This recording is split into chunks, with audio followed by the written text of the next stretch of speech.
आपण मध्ये येऊ नका ना भाऊ. पोलीस प्रशासनाला मध्ये यायचंय. निमंत्रित मान्यवर सूचना द्या. स्टेजच्या समोर महिलांना जागा ठेवा कृपया.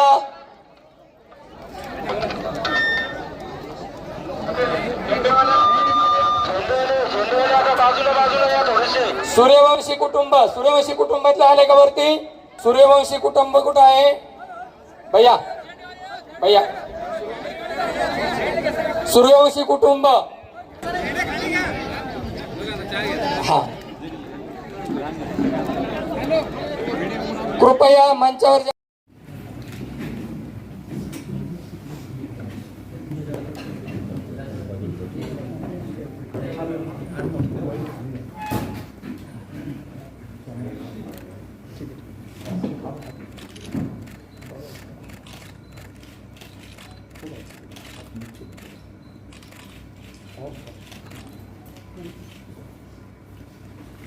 सोमवंशी परिवाराला श्रद्धांजली अर्पित करतो. आणि ज्या महापुरुषांनी महाराष्ट्रासाठी एक स्वप्न बघितलं होतं की सर्व जाती धर्म एकत्र येऊन. संघर्ष योद्धा माननीय जरांगे पाटलांना विनंती करतो की आपण समोर मंचाकडे यायचंय. सुनील भाऊ कोटकर, आपण दादांना घेऊन समोर यायचंय. मी जे स्वप्न बघितलं होतं, आज जितके सारे लोक इकट्ठा झालेले आहेत ते सर्व आपला राजनैतिक पक्ष, आपली जात धर्म विसरून न्यायासाठी, हक्कासाठी आणि आज जे काही चुकीचा महाराष्ट्रामध्ये घडत आहे त्याच्या बाबतीत आपण एकत्र आलेलो आहे. मी सर्वांना धन्यवाद देतो आणि फक्त एक गोष्ट सांगू इच्छितो. एक बात बताना चाहता हूँ और इस बात के अंदर सारी बात छुपी हुई है. उसके कत्ल के ऊपर मैं चुप था, अब मेरा नंबर आया है. मेरे कत्ल पर तुम चुप हो, कल तुम्हारा नंबर आएगा. इसीलिए हम सबको मिलकर एक आवाज़ के साथ आवाज़ लगानी है. हमें हाथ से हाथ जुड़ाकर ये एक संदेश देना है कि यहाँ पर संतोष देशमुख की जिस तरीके से निगरन हत्या की गई है, शायद उसे देखकर शैतान और हैवान भी शर्मा जाए कि एक इंसान को किस तरीके से मार सकता है. मैं उनके परिवार को यह आश्वासन देना चाहता हूं कि हम पूरी ताकत के साथ उनके साथ खड़े हैं और उनकी लड़ाई के अंदर हम पूरी ताकत के साथ आपका साथ देंगे और जहां तक हो सकेगा हम आपकी आवाज़ से आवाज़ लगाते रहेंगे. बहुत बहुत धन्यवाद. देशमुख कुटुंबातील सर्व सदस्य, सूर्यवंशी कुटुंबातील सर्व सदस्य, आज हा संभाजीनगरातला मोर्चा भर उन्हामध्ये क्रांती चौकापासून तो विभागीय आयुक्तालयापर्यंत पायी आलेला आहे. आणि पायी येत असताना या मोर्चाचं समजलेलं ना पक्ष ना जात ना पात, फक्त अन्यायावर आघात. आणि अन्यायावर आघातासाठी हा मोर्चा इथं निघालेला आहे. संभाजीनगर एक चळवळीचं केंद्र आहे. कोपर्डीच्या घटनेनंतर पहिला मोर्चा महाराष्ट्रात निघाला होता तो संभाजीनगरात निघाला होता आणि नंतर महाराष्ट्रात ठिकठिकाणी किती मोर्चे निघाले आणि किती विराट मोर्चे निघाले आपल्याला चांगल्या पद्धतीने माहित आहे. आजचा हा मोर्चा खऱ्या अर्थानं सर्व जातीचा, सर्व धर्माचा, सर्व पक्षाचा मिळून आहे. कारण ही ज्या घटना घडलेल्या आहे कोणत्या जातीच्या विषयी घडलेल्या नाही. जातीपातीचा संदर्भ न देता खऱ्या अर्थानं ज्या पद्धतीने या महाराष्ट्रामध्ये गुंडा राज, मस्तीचं राज चालू आहे, मात्र त्याच्या विरुद्ध हा मोर्चा आहे. साहेब अली खानचे आरोपी 2 दिवसात पकडले जातात, फक्त 2 दिवसात. आणि आज या ठिकाणी संतोष अण्णा देशमुखांचा खून करणारे लोक 40 दिवस झाले तरी पकडले जात नाही. या महाराष्ट्राचं दुर्दैव आहे. आणि असं असताना एकीकडे राज्याचं सरकार सर्व काही राज्यात सुरळीत चालू आहे असं म्हणतं,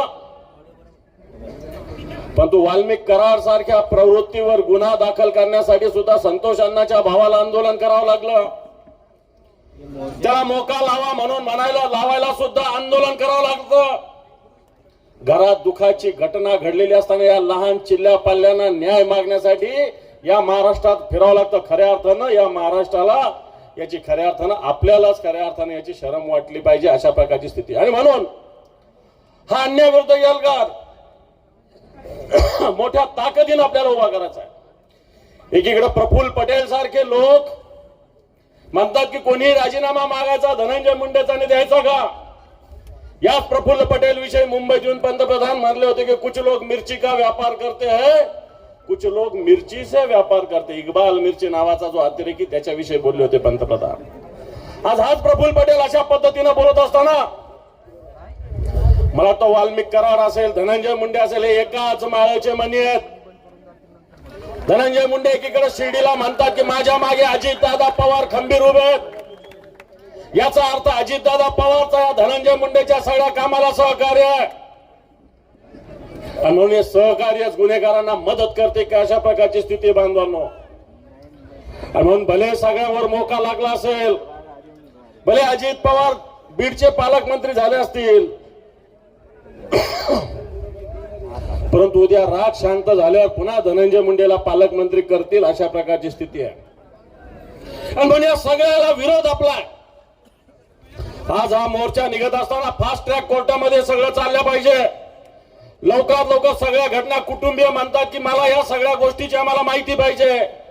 सीआयडीचे अधिकारी देऊ शकत नाही माहिती, परंतु सरकारच्या जबाबदार मंत्र्यांनी ही माहिती समाजाला जनतेला दिली पाहिजे. म्हणून येणाऱ्या काळामध्ये हा एल्गार हा लढा चालूच राहील. आज संभाजीनगरात याचा वनवा महाराष्ट्रात पेटलेला आहे. आणि जोपर्यंत संतोष अण्णा देशमुख यांचा खून करणाऱ्याला फाशी मिळत नाही तोपर्यंत आपल्याला स्वस्थ बसता येणार नाही बांधवांनो. आपण सोमनाथ सूर्यवंशींचा सुद्धा जेलमध्ये खून झाला. प्रत्यक्ष पोस्टमार्टम रिपोर्ट मध्ये सगळं स्पष्ट असतानाही साध्या एखाद्या कॉन्स्टेबलवर सुद्धा सरकार कारवाई करत नाही. म्हणून सरकार आश्रित हे खून आहे का अशा प्रकारचा प्रश्न महाराष्ट्राच्या जनतेच्या मनात निर्माण झाला आहे. म्हणून हा लढा आपण ताकदीने येणार का सुद्धा सुरू ठेवण्याचा संकल्प करूया एवढंच सांगतो आणि थांबतो. जय हिंद, जय महाराष्ट्र. धन्यवाद. आंबेडकर यांनाही अभिवादन करतो. स्वर्गीय संतोष भैया आणि सोमनाथ सूर्यवंशी यांनाही विनम्र अभिवादन करतो. ऊन खूप झालंय, बोललेलं आहे आणि व्यासपीठावर बसलेल्या सगळ्या मान्यवरांना आता इथं काय उपस्थित राहतात त्याबद्दल धन्यवाद असंच म्हणावं लागेल. डॉक्टर बाबासाहेब आंबेडकर यांचे वंशज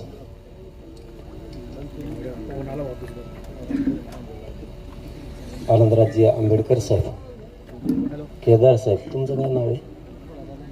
मोहन देशमुख साहेब, दानवे साहेब, दलील साहेब, म्हणजे कोणाचं नाव विसरलं काही अरे बनकम पडत रे. कोंकडे येऊ वाढवून काचा काचा तुला काय झालं?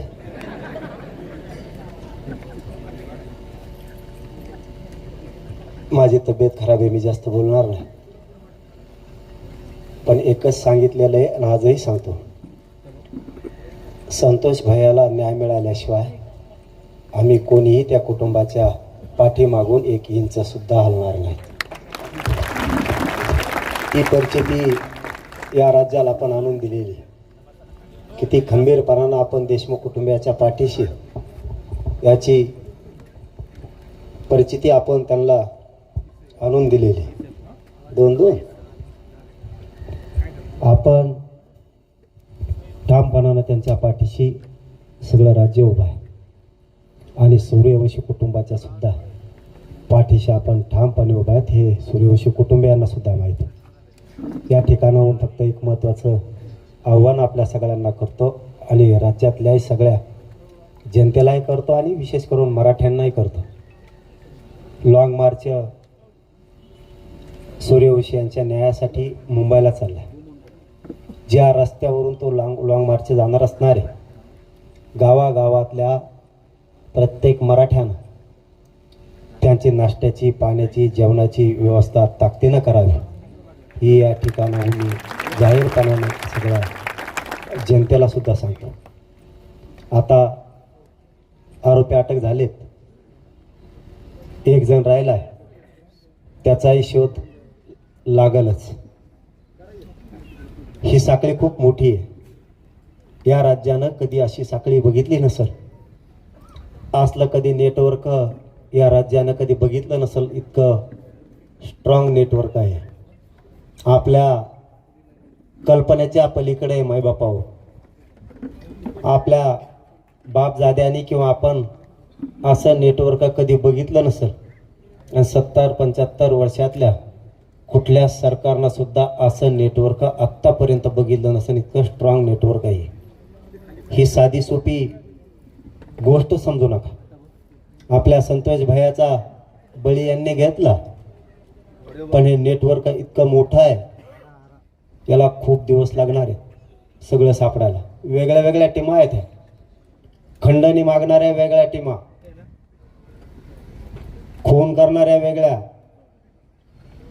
यांना घेऊन पळणाऱ्या वेगळ्या, पैसा पुरवणारी वेगळी टीम,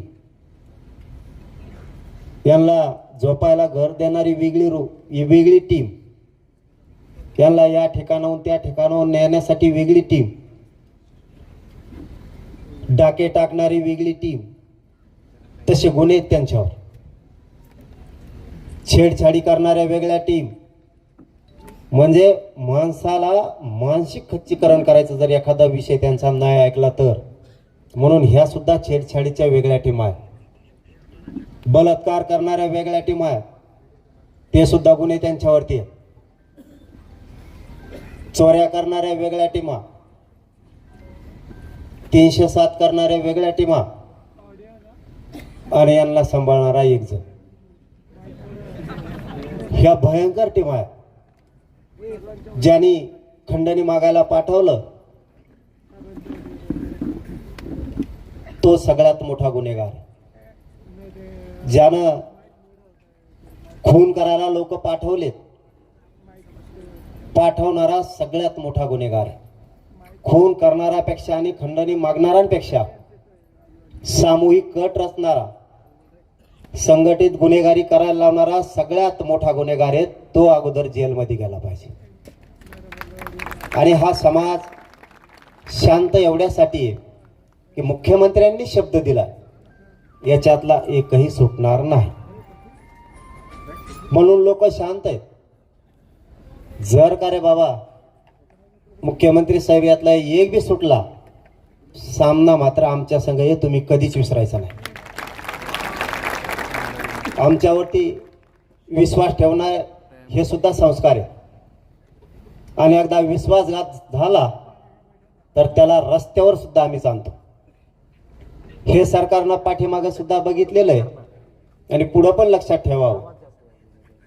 खंडणीतला आणि खुनातला एकही आरोपी सुटता कामा नये.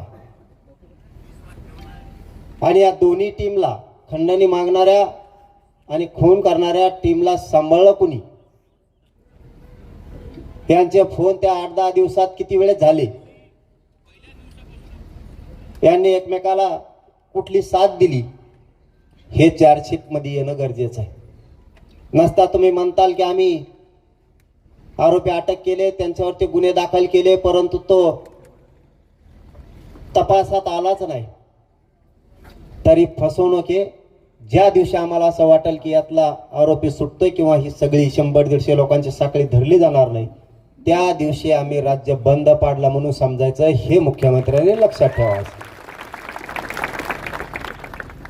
कारण ही लहान घटना नाहीये, ही खूप मोठी घटना आहे. त्यामुळं या कुटुंबाला 100% न्याय घेतल्याशिवाय आपण कोणी हटणार नाही. आणि सूर्यवंशी कुटुंबाला सुद्धा न्याय दिल्याशिवाय आपण हटणार नाहीये. फक्त जागरूक राहा. या महाराष्ट्रातल्या सगळ्या जाती धर्माच्या लोकांनाही सांगतो आणि मराठ्यांनाही सांगतो, गाफील राहायचं थोडं आता बंद करा. सावध पवित्रा घ्यायचं शिका. समोरचा गोड बोलून डावं टाकतोय, डावं ओळखायचं पुढच्या काळात मराठ्यांनी शिकलं पाहिजे की कोण कसा डाव टाकतोय, त्याचं षडयंत्र आपण कसं तोडायचं याबाबत आपण हमेशा सतर्क असलं पाहिजे, सावध असलं पाहिजे. यांना कोणची चाल खेळू द्यायची नाही. यांनी टाकलेली चाल तोडायचं काम आपण करायचंय. शेवटी एक लक्षात ठेवा, आपला न्याय आपल्याला घ्यावा लागतो.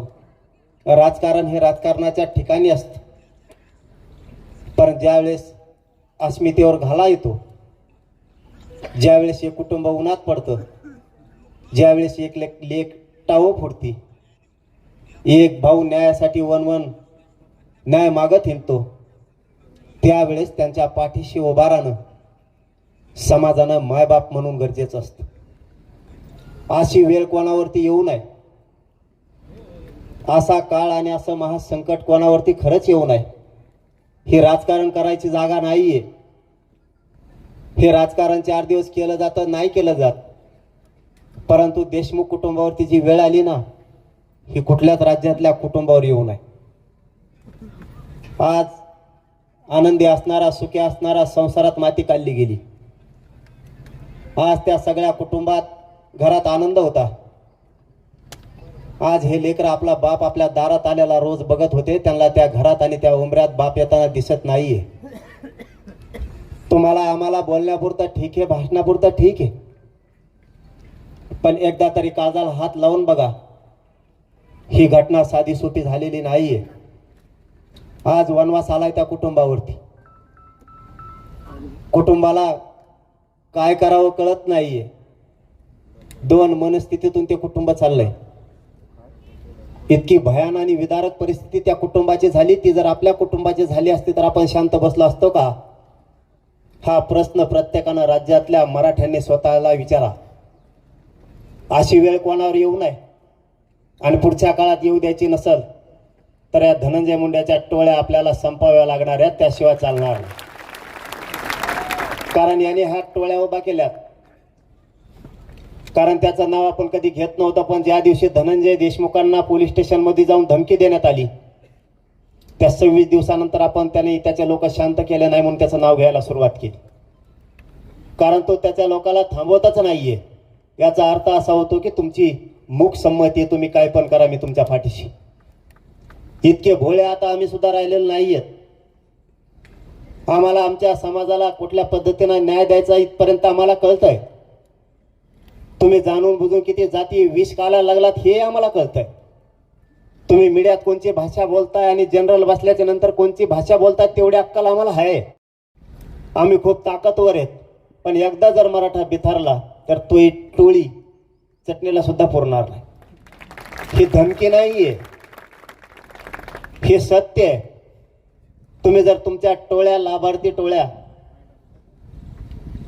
जर रस्ता रोको करत असतील, मोर्चे काढत असतील, आंदोलन करत असली, तर ही राज्यात वेगळा पायंडा पडायला लागला.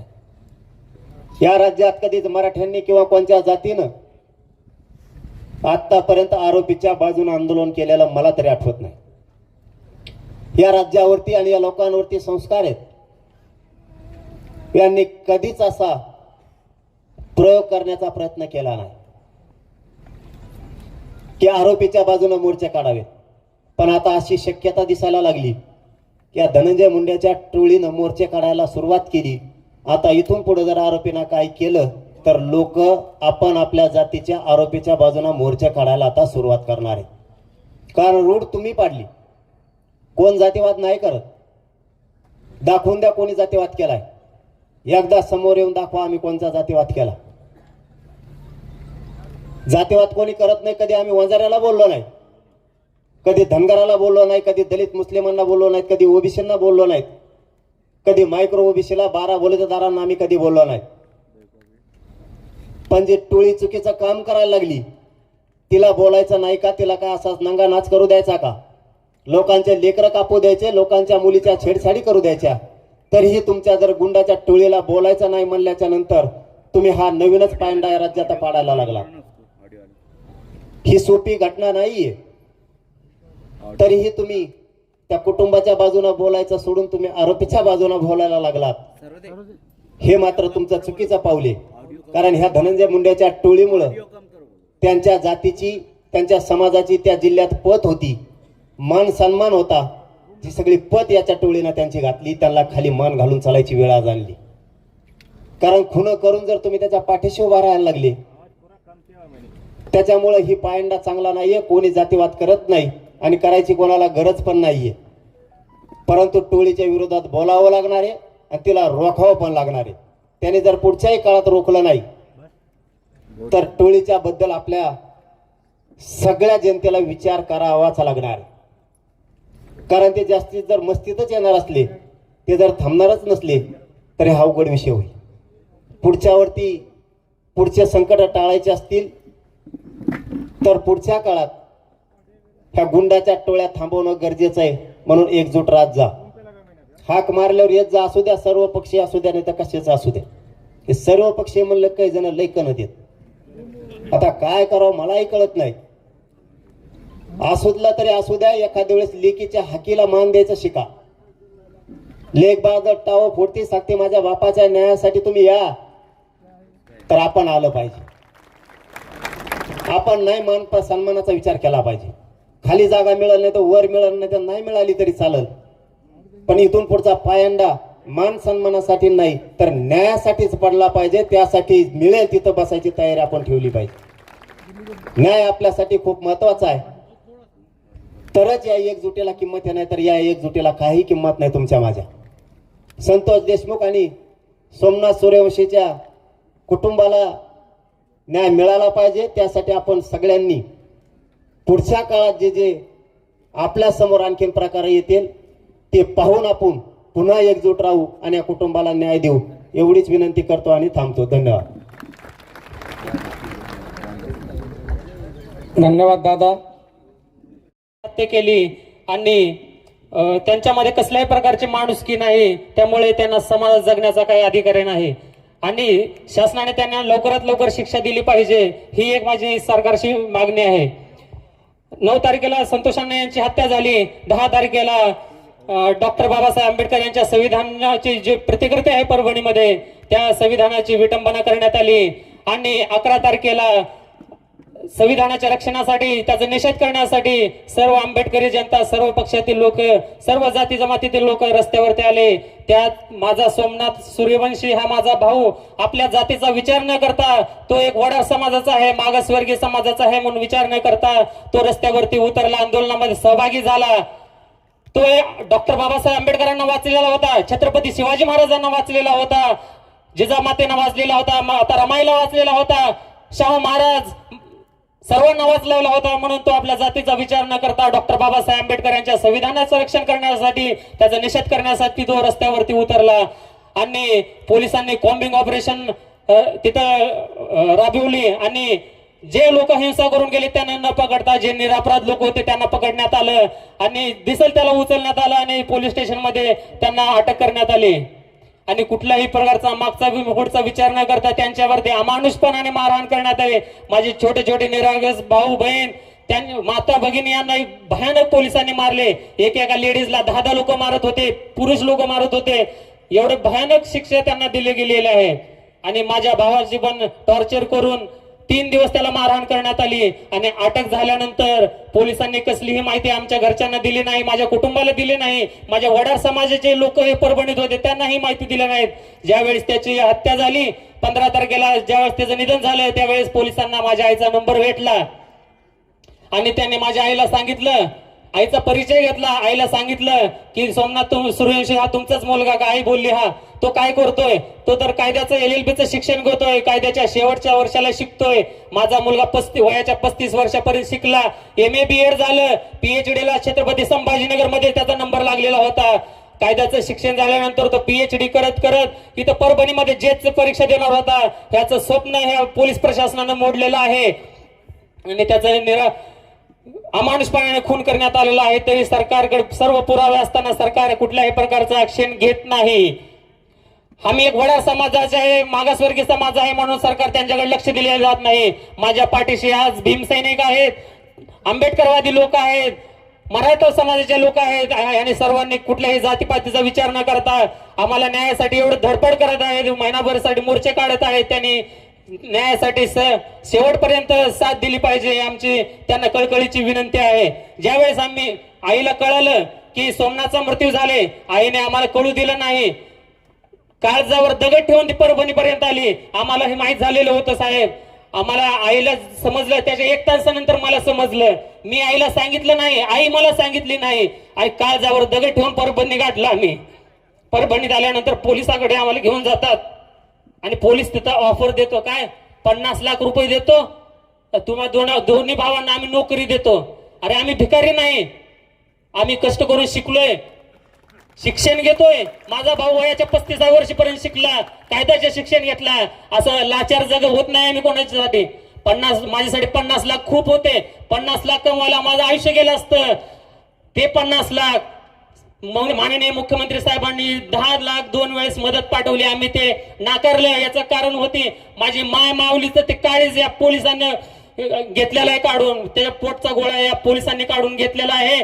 म्हणून माझी माय माऊली त्या 50 लाखाला लात मारली, 10 लाखाला नको म्हणले. मुख्यमंत्री साहेबांचे आभार मानले. साहेब, जोपर्यंत मला न्याय भेटत नाही तोपर्यंत मी तुमची आर्थिक मदत स्वीकारत नाही, असे माझी माय माऊली म्हणले. आम्हाला मॅनेज करण्याचा पूर्ण प्रयत्न झाला. माझ्या गावापर्यंत 2-2 कोटीची ऑफर आली. फोन येत होते, तुम्ही फिर्याद मागे घ्या. फिर्याद 18 तारखेला दिलो साहेब, अजून सरकार ऍक्शन घेत नाही. आमच्याकडे पुरावे आहेत, साक्षीदार आहेत, परभणीची जनता आहे, मेडिकल रिपोर्ट्स आहेत. आणि मेडिकल रिपोर्ट्स काय साधे सुधन आहेत. छत्रपती संभाजीनगर मधील जो घाटी हॉस्पिटल आहे तिथले फॉरेन्सिक लॅब मधले रिपोर्ट आहेत. ज्या दिवशी फॉरेन्सिक लॅब मध्ये रिझल्ट आला की पोलिसांच्या मारहाणीमुळे सोमनाथचा मृत्यू झालेला आहे, शॉक फॉलोइंग मल्टिपल इंजुरीज असा रिपोर्ट आलेला होता, तरीही माननीय मुख्यमंत्री साहेबांनी चुकीची माहिती विधानसभेत मांडली. आणि मुख्यमंत्री साहेब म्हणतात सोमनाथ सूर्यवंशी हा आरोपी होता. तो जरी वडार समाजातला असला तरी तो एक मागासवर्गीय होता, म्हणून आम्ही त्याला 10 लाखाची मदत करतोय. माननीय मुख्यमंत्री साहेबांना माझी विनंती आहे, तुमचं कर्तव्य तुम्ही पार केलेलं आहे. माझा भाऊ जगला असता तर आम्ही त्याला सांभाळलं असतं शेवटपर्यंत. 4 फटके देऊन तुमच्या पोलिसांनी सोडायला पाहिजे होतं साहेब. असा अमानुषपणे त्याला मारताय, नंतर आईला कळवताय की तुमचा मुलगा प्रकरण दाबण्यासाठी तुम्ही रिझन देताय की तुमचा मुलगा हृदयविकाराच्या झटक्याने मेलाय. अरे मोठे मोठे अधिकारी साहेब त्या सावली रेस्टॉरंट मध्ये होते. इतर पोलीस अधिकारी काय नाही बोलले, तर घोरमांड जवळ येऊन म्हणतोय तुला मी 50 लाख देतो, तुम्ही दोघांना नोकरी देतो, तुम्ही सोमनाथची बॉडी गावी घेऊन जा. अरे आम्हाला पैशाची गरज असती तर आम्ही तेव्हाच घेऊन गेलो असतो. मी आज न्यायासाठी इथं लढतोय. आणि मला सर्वात मोठी शोकांतिका ही आहे की आज न्याय मागण्यासाठी आम्हाला फिरावं लागतोय. माझं लातूर गाव सोडून, पुणे सोडून मला इथं छत्रपती संभाजीनगर मध्ये यावं लागतंय, ज्या ठिकाणी माझा भाऊ पुढे जाऊन इथं प्रॅक्टिस करायची त्याचं स्वप्न होतं, जज व्हायचं इथं स्वप्न होतं, त्याचं स्वप्न या पोलिसांनी मोडून काढलेलं आहे. सर्व पोलीस चांगले नाहीत आणि सर्व पोलीस वाईटही नाहीत. म्हणून मी सरकारला एकच विनंती करतोय की साहेब, जे काही गुन्हेगारी पोलीस असतील ज्यांनी माझ्या भावाचा खून केलाय त्या पोलिसांना आपण लवकरात लवकर अटक करावी, त्यांच्यावरती FIR नोंद करावी, त्यांना लवकरात लवकर शिक्षा द्यावी. पोलिसांनी जनतेला एक असं मेसेज दिलेला आहे, जर आंदोलनासाठी रस्त्यावरती येतील तर ते आंदोलक जर पोलिसाच्या हातात भेटले तर त्याचा सोमनाथ सुरेश झाला असं मेसेज तो होईल, असं मेसेज सरकार देतोय. आज गरीब माझा मागासवर्गीय माझा भाऊ कष्ट करून 35 वर्षापर्यंत शिकला, वेगवेगळ्या MNCs कंपनीमध्ये काम केला, बँकेमध्ये काम केला, ट्रॅक्टरवरती काम केला, दगड फोडला, अनेक काम करून तो 35 वर्षापर्यंत शिकला. माझी जर गुन्हेगारी बॅकग्राऊंड असते ना साहेब तर आम्ही तेव्हाच इथून गेलो असतो. माझ्या भावावर मला 100% विश्वास आहे की तो असं काय करत नाही, म्हणून आम्ही आज परभणीमध्ये पडलोय. न्याय मागतोय तरी तुम्ही न्याय देत नाही आम्हाला. आणि सरकारनं अजून एक मेसेज दिलेला आहे की मागासवर्गीय लोकांना जे ट्रीटमेंट भेटतात ते VIP लोकांना कधी भेटत नाहीत, आणि VIP ना जे एकदम लक्झरियस ट्रीटमेंट असतात पोलीस स्टेशन मध्ये ते गरीब गोरगरीब भेटणार नाहीत. आज सर्वजण एक झालेले आहेत, आपली जात पात वेगळी ठेवलेली आहेत, राजकारण वेगळे ठेवलेलं आहे. का न्यायासाठी आपण लढत आहात सर्वजण, अशीच लढाई पुढे चालू ठेवा. आणि शेवट जोपर्यंत न्याय भेटत नाही तोपर्यंत आपण सर्वजण आमच्या पाठीशी उभे राहा, हीच नंबर विनंती. धन्यवाद भैया. ही हाक आहे सोमनाथ भैया सूर्य. त्यांना आज आयोजकाकडून किंवा जे मोर्चामध्ये सहभागी झालेले लोक आहेत त्यांच्याकडून थोडीफार धक्काबुक्की झाली असेल, त्याबाबत देशमुख कुटुंबीय तसेच मसाजोकान गावकऱ्यांच्या वतीने मी माफी मागते. आम्हाला तुमची सुद्धा गरज आहे, जशी लोकांची गरज आहे. आज सर्वजण आमच्या सोबत आहात, तसं तुम्ही पण आमच्या सोबत आहात झालेल्या घटना झालेल्या दिवशीपासून, आणि आम्हाला सुद्धा न्याय मिळूच तर नाही तर पुढच्या वाटचालीसाठी तुमची सुद्धा गरज हवी आहे. आणि माझ्या वडिलांची हत्या जी झाली, माझ्या वडिलांची किंवा सोमनाथ दादाची म्हणण्यापेक्षा एक माणुसकीची आज हत्या झाली आहे. आणि त्याच माणुसकीच्या नात्याने आज तुम्ही आज लाखोच्या संख्येने आमच्या पाठीमागे आहात. म्हणजे बाप म्हणजे ही खूप वेगळीच गोष्ट असते. जोपर्यंत म्हणतात ते माणूस केल्याशिवाय कळत नाही. बाप ही वेगळीच, म्हणजे बापाचे शब्दच खूप वेगळा आहे. ज्यावेळेस बाप सोबत असतो किंवा फक्त बाप आहे म्हणायला खूप मोठं मन लागतं. आणि जर बाप आहे असं म्हणलं, बाप आहे माझ्या घरी माझ्या पाठीमागं असं म्हणलं ना, तरी कितीतरी लाखो हत्तीचं बळ अंगात येतं. पण आज ते बळ माझ्याकडे नाहीये. पण आज जो लाखोनी समाज मी बघते, जो आज तुम्ही आमच्या पाठीमागे आहात, हे बघून ते थोडंसं विसरल्यासारखं होतं. पण हे दुःख न विसरण्यासारखं आहे, त्याला शब्द नाही आहेत बोलायला. आणि माझे वडील आज जिथे कुठे असतील, त्यांचा आशीर्वादाचा हात किंवा नम्रता, आता शब्द पण नाहीयेत की त्यांची ती प्रेमळ भावना, त्यांच्याबद्दलचे आमचे विचार, त्यांचे स्वप्न आमच्याबद्दलचे हे कायम असेच राहतील. आणि त्यांना सुद्धा सांगते की जी तुमची शाबासकीची थाप आहे ती कायम आमच्या पाठीमागे राहू द्या. आणि आज चाचा, मी, आमचं कुटुंब, गावकरी आणि तुम्ही सर्वजण आज न्यायाच्या भूमिकेत आहात, न्याय मागतायत.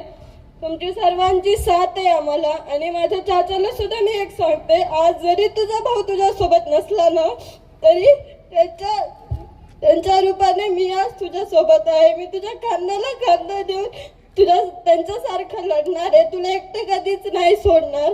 त्याचं दुःख तर खूप वेगळं आहे. ते राम लक्ष्मणाची जोडी ऊन सावली सारखं एकाप्रमाणे एकमेकांसोबत होते. पण मी त्याला सुद्धा एक सांगते की चाचा, तू म्हणजे माझ्यात तू तुझा दादा बघ, माझ्यात विराज, अनुज, आद्विक मध्ये तू तुझा दादा शोध. आम्ही कधीच तुझी साथ सोडणार नाही.